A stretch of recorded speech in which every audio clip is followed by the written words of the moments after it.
एक बार जोर से भारत माता का जयकारा लगाएंगे, मुट्ठी बंद करेंगे, हाथ ऊपर करेंगे और पूरे दिल से बोलेंगे भारत माता की, भारत माता की, इनकलाब, वंदे।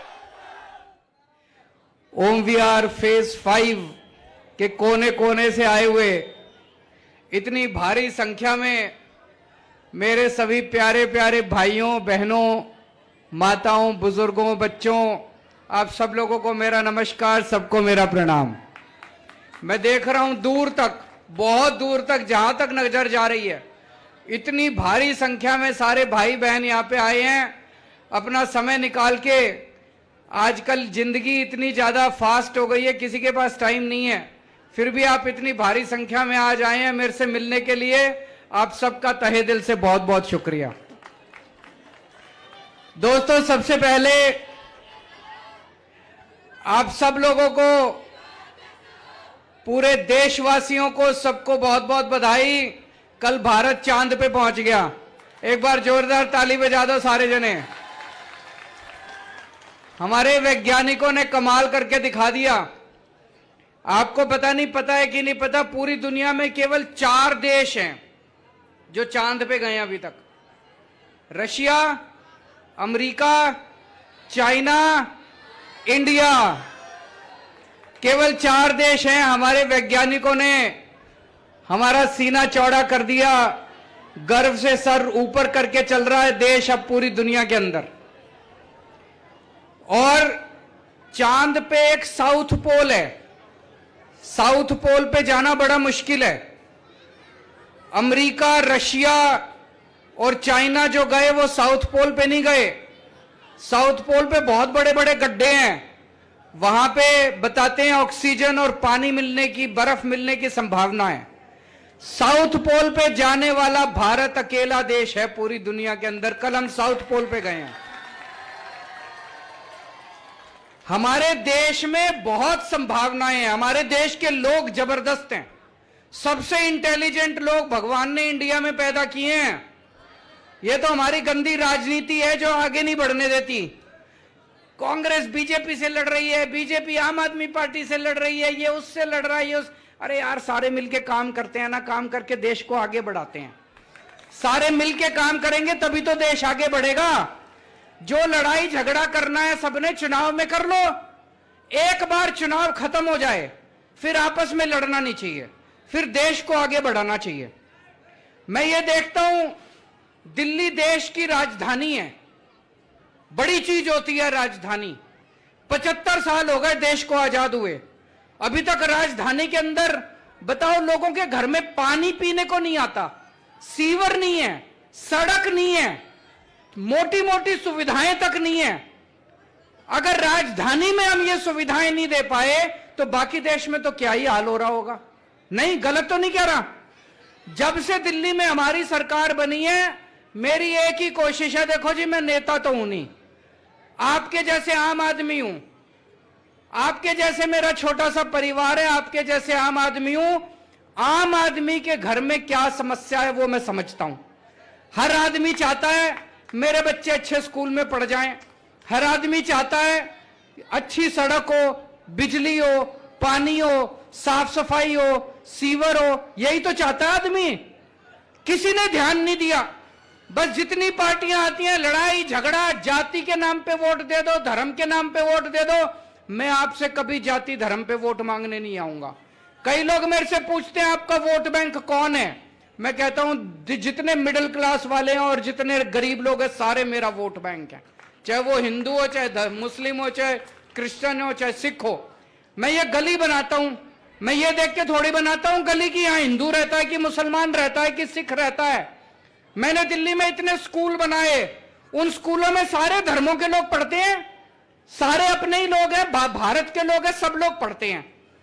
हम लोग देश का विकास करने के लिए आए हैं, हमें राजनीति नहीं आती। ये लोग नेता नहीं है जो बैठे हैं, हमने आज तक कभी राजनीति नहीं करी। अब ओम विहार के लिए आपके एमएलए साहब ने मेरी जान खा ली। एक बार ताली बजा दो अपने एमएलए के लिए सारे जने।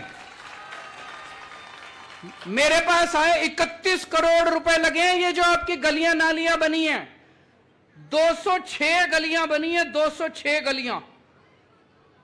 ये जब दूसरी पार्टियों की सरकार थी, ये पूरी विधानसभा में 5 साल में 2 सड़क बनाते थे और गाते रहते थे 2 सड़क बना दी, 2 सड़क बना दी। हमने 2 सड़क नहीं, हमने तो एक ही विधानसभा में 200 गलियां तो बना दी। अभी पता नहीं, मैं अभी इनको बता रहा था, अगले साल दिसंबर तक विकासपुरी विधानसभा के अंदर जितनी कच्ची कॉलोनियां हैं सारी सड़कें बनवा दूंगा मैं, सारी सड़कें बनवा दूंगा। लेकिन सबसे ज्यादा श्रेय आपके एमएलए को जाता है, जिन्होंने जान खा खा के फाइलें ला ला के मेरे से पैसे सैंक्शन करवाते रहते हैं और सारे काम आपके कराए हैं। 40 फुटा रोड बन गई, समाधि रोड बन गई, खेत वाला रोड बन गई, पीर बाबा रोड बन गई, हस्तसाल नवादा रोड बन गई। ये 5 तो मेन रोड थी, इसके अलावा 206 रोड बन गई, सारी सड़कें बन गई, सीवर की लाइन डाल दी, पानी की पाइपलाइन डाल दी, नालियां बना दी। पहले मेरे को बताते हैं खूब कीचड़ रहता था। जब पहली बार हम 2013 में वोट मांगने आए थे, या तो आपका प्यार था कि यहां पे इस बूथ से 726 में से 701 वोट आप लोगों ने देके हम जैसे छोटे छोटे लोगों को, मामूली लोगों को इतनी बड़ी जिम्मेदारी दी थी आप लोगों ने। उस टाइम यहां कीचड़ ही कीचड़ रहता था कि नहीं रहता था? मेरे को कई लोगों ने बताया था उस टाइम, ये बता रहे थे अभी मेरे को बैठ के, कि जब मैं आया था कई लोग कहते थे जी रिश्तेदार नहीं आते यहां पे, किसी रिश्तेदार को बुला लो, दोस्त को बुला लो, शर्म आती है। लोग कहते थे कि किस इलाके में रहते हो तुम लोग, बच्चों के रिश्ते नहीं आते थे। अब बिल्कुल एरिया साफ सुथरा हो गया, चमकने लग गया। आप लोगों को बहुत बहुत बधाई इतना सारा काम होने पे। लेकिन एक चीज है, अभी भी मेरे को, मैं यहां पे आने के पहले पता कर रहा था, यहां पे ट्रांसफार्मर जो है वो छोटा है, जिसकी वजह से कई बार बिजली के अप एंड डाउन होती है कि नहीं होती है? उसके लिए भी जमीन देख रहे हैं आसपास, जैसे ही जमीन मिलेगी बड़ा ट्रांसफार्मर कर देंगे। दिल्ली में बिजली की कमी नहीं है, बिजली मैं पूरी ले आया। मेरे को याद है 2015 में जब हमारी सरकार बनी थी, 2014 की गर्मियां याद है, 8-8 घंटे के पावर कट पूरी दिल्ली में लगते थे। दिल्ली में बिजली की कमी थी, बिजली थी नहीं। बताओ, देश की राजधानी में 8 घंटे के पावर कट लगेंगे तो क्या तरक्की करेगा देश? आज 8 साल के बाद दिल्ली के किसी एरिया में पावर कट नहीं लगते। लोकल कभी ट्रांसफार्मर खराब हो सकता है, केबल जल सकती है, दिल्ली में बिजली की कमी नहीं है। 24 घंटे बिजली देते हैं, फ्री बिजली देते हैं। फ्री बिजली आती है कि नहीं आती है? इनको बड़ी तकलीफ होती है दूसरी पार्टियों वालों को, कहते हैं केजरीवाल फ्री की रेवड़ी देता है। गरीब लोग हैं, मिडिल क्लास के लोग हैं, अगर किसी के 2000-3000 रुपए महीना बिजली का बिल बच जाए, बताओ उनको क्या तकलीफ है? 2-3 हजार रुपए महीना बच जाए, बच्चों पे खर्च करता है आदमी, उनको अच्छी शिक्षा दिलाता है, उनको अच्छा खाना खिला देता है, इनको क्या तकलीफ है? गलत तो नहीं कह रहा? मैं घर चोरी करके तो नहीं ले जा रहा पैसा, आपके ऊपर ही खर्च कर रहा हूं, आपका ही तो बिजली का बिल कम कर रहा हूं। तो आज दिल्ली में फ्री बिजली मिलती है, 24 घंटे मिलती है। अब पंजाब में भी मिलने लग गई। पहले पंजाब में भी पावर कट लगते थे, अब 24 घंटे बिजली आ रही है पंजाब में, और फ्री में बिजली मिलने लग गई पंजाब में भी। दिल्ली के अंदर सारे सरकारी स्कूल, जैसे अभी भाई साहब बता रहे थे, एमएलए साहब आपके, 14 सरकारी स्कूल है विकासपुरी में। सब बुरी तरह बुरा हाल था, कहीं टेंट वाले स्कूल थे, टूटे हुए क्लासरूम थे। शानदार बिल्डिंग बना दी सारे सरकारी स्कूलों की। अब ढेरों लोग, पूरी दिल्ली में ढेरों लोग प्राइवेट स्कूलों से, पिछले कुछ सालों में 4 लाख बच्चों ने अपने प्राइवेट स्कूल से नाम कटा कटा के सरकारी स्कूल में भर्ती करा दिए। हमारे बच्चे पढ़ेंगे तभी तो हम चांद पे पहुंचेंगे। अनपढ़ रह गए हमारे बच्चे तो चांद पे कैसे पहुंचेंगे? सरकारी स्कूलों का बुरा हाल था, हमारे बच्चे पढ़ेंगे ही नहीं, गरीबों के बच्चे पढ़ेंगे नहीं तो देश तरक्की कैसे करेगा? तो मैंने ठान रखी है, सारे बच्चों को, चाहे गरीब का बच्चा हो चाहे अमीर का बच्चा हो, सबके बच्चों को अच्छी से अच्छी शिक्षा देनी है।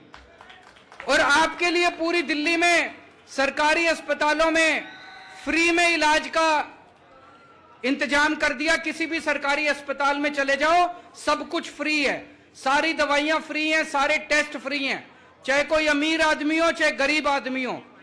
तो पूरे सीसीटीवी कैमरे भी, महेंद्र जी सीसीटीवी कैमरे लग गए पूरे इलाके में, सीसीटीवी कैमरे भी लगा दिए पूरे इलाके के अंदर महिलाओं की सुरक्षा के लिए। अब अगर कोई भी बदमाशी करेगा तो सीसीटीवी कैमरे में पकड़ा जाएगा। इन लोगों ने पूरी कोशिश कर ली कि केजरीवाल को काम नहीं करने देना। कभी नोटिफिकेशन लाते हैं हमारे अधिकार छीनने के लिए, कभी अध्यादेश लाते हैं, कभी कानून बनाते हैं। क्यों?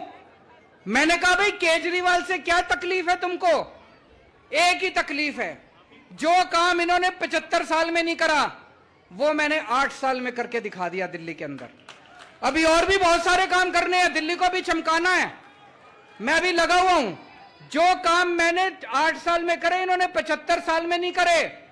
मैं इनसे कहता हूं भाई कंपटीशन करना है, काम का कंपटीशन करो। तुम्हारी दूसरे राज्यों में सरकारें हैं, वहां ऐसा काम करके दिखाओ जो काम मैंने करके दिखाया। मेरे पीछे क्यों पड़े हो? मेरी शक्तियां क्यों रोकते हो? जनता ने मेरे को ताकत दी है, जनता ने मेरे को वोट दिया, तो मेरे को काम करने का अधिकार होना चाहिए, नहीं होना चाहिए? सुप्रीम कोर्ट ने भी आदेश कर दिया, 11 मई को सुप्रीम कोर्ट का आदेश आया। सुप्रीम कोर्ट ने कहा कि दिल्ली के मुख्यमंत्री के पास सारी पावर होने चाहिए। सुप्रीम कोर्ट को भी नहीं मानते, कहते सुप्रीम कोर्ट को भी नहीं मानेंगे, उसको भी पलट दिया। हम दोबारा सुप्रीम कोर्ट चले गए। अब मुझे पूरी उम्मीद है सुप्रीम कोर्ट दिल्ली के लोगों के लिए दोबारा आदेश देगा, हमारी दोबारा शक्तियां आएंगी, लेकिन शक्तियां आती रहेंगी, चिंता मत करना। जब तक मैं जिंदा हूं, शक्तियां हो ना हो, आपके लिए काम जारी रहेंगे, आपके काम नहीं रुकने दूंगा। सबसे ज्यादा गंदी राजनीति इन लोगों ने कच्ची कॉलोनी वालों के साथ करी है। कच्ची कॉलोनी में कौन रहता है? कोई अमीर आदमी तो रहते नहीं, बड़ी बड़ी कोठी वाले थोड़ी रहते हैं। गरीब आदमी रहता है, जिसके पास पैसे नहीं होते वो बेचारा के छोटे मोटे मकान खरीद लेता है कच्ची कॉलोनियों के अंदर। आज तक हर चुनाव के पहले इन दूसरी पार्टी वालों ने कच्ची कॉलोनियों में आके बड़े बड़े वादे करे। अब मैं आपको बताता हूं, 2014 तक जब हमारी सरकार बनी थी, पूरी दिल्ली में केवल 250 कॉलोनियों, 262 कॉलोनियों में सड़क बनी थी केवल। और 8 साल में मैंने 850 कॉलोनियों के अंदर सड़कें बनवा दी। और अगली साल दिसंबर तक दिल्ली की सारी कच्ची कॉलोनियों में सड़कें बनवा दूंगा। 2014 तक केवल 850 कॉलोनियों में पानी पहुंचा था। पिछले 8 साल में मैंने दिल्ली की सारी कच्ची कॉलोनियों में पानी पहुंचा दिया। लोग मेरे से पूछते हैं इतना पैसा कहां से आ रहा है? इतनी सड़कें बनवा रहे हो, पानी की पाइपलाइन डाल रहे हो, सीवर की पाइपलाइन डाल रहे हो, स्कूल बनवा रहे हो, बिजली माफ कर दी, बिजली के बिल नहीं आते, पानी का बिल नहीं आता, पैसे कहां से आ रहे हैं? ईमानदार सरकार है, ईमानदार लोग हैं, पैसे बचा रहे हैं। जो पैसे की पहले लूट हुआ करती थी, वो पैसा जो नेताओं की जेब में जाता था, अब जनता की जेब में पैसा जा रहा है, जनता के लिए काम होने लग गए सारे के सारे। तो दोस्तों, अब आगे 3-4 चीजों पे मैं काम कर रहा हूं। एक तो मैंने पूरी प्लानिंग करी है, हर घर में 24 घंटे पानी पहुंचाना है। अब पानी अभी भी इस इलाके में थोड़ा गंदा आता है, इसको तो साफ करेंगे ही करेंगे। ऐसा इंतजाम करेंगे पूरी दिल्ली में कि 24 घंटे पानी आपके नल से आएगा, साफ पानी आएगा, यूं मुंह लगा के, ओक लगा के पानी पी लेना सीधा। कोई आरओ की जरूरत नहीं पड़ेगी, कोई फिल्टर की जरूरत नहीं पड़ेगी। जैसे पहले बिजली नहीं आया करती थी, सबने अपने घर में जनरेटर रख रखे थे, सबने इन्वर्टर रख रखे थे दिल्ली में। अब लोग इन्वर्टर और जनरेटर भूल गए बाकी दिल्ली में। ऐसे ही आरओ भी भूल जाओगे, फिल्टर भी भूल जाओगे, सबके घरों में साफ पानी आएगा, सीधे टूटी से आएगा, 24 घंटे आएगा। थोड़ा सा टाइम लग रहा है, सारी प्लानिंग कर रहा हूं मैं दिल्ली के लिए। यमुना साफ करने की प्लानिंग कर रहे हैं, यमुना जी को साफ करेंगे, उसकी भी पूरी प्लानिंग हम लोगों ने कर रखी है। और जितनी सड़कें टूटी पड़ी हैं दिल्ली की, सारी ठीक करा रहे हैं। आप लोगों का बहुत बहुत शुक्रिया कि आपने हमें नगर निगम में भी जम के वोट दिया और नगर निगम में हमारी सरकार बनाई। पूरी दिल्ली की सफाई भी करानी शुरू कर दी हम लोगों ने। जगह जगह जहां कूड़े पड़े हैं, कूड़े उठवाने का काम शुरू कर दिया। थोड़ा सा टाइम लगेगा, 75 साल में इन लोगों ने बेड़ा गर्क कर दिया था, लेकिन पूरी दिल्ली को चमका के दिखाएंगे। आपको दिल्ली पे गर्व हो गया दोस्तों। बस आप लोग इसी तरह से अपना आशीर्वाद और अपना प्यार बनाए रखिए। बाकी काम खूब तेजी से चलेंगे, काम खूब होंगे। ये लोग जो मर्जी राजनीति कर लें, हमें इनसे राजनीति नहीं करनी, हमें इनसे लड़ाई झगड़ा नहीं करना। मेरे को लड़ाई झगड़ा करना नहीं आता, पढ़ा लिखा आदमी हूं, काम करना आता है और काम करके ही आपसे वोट मांगूंगा, ऐसे वोट मांगने नहीं आऊंगा। भारत माता की। बहुत बहुत धन्यवाद सर। और कहीं ना कहीं आपका हौसला यही है। ये शब्द है कि मंजिल क्या है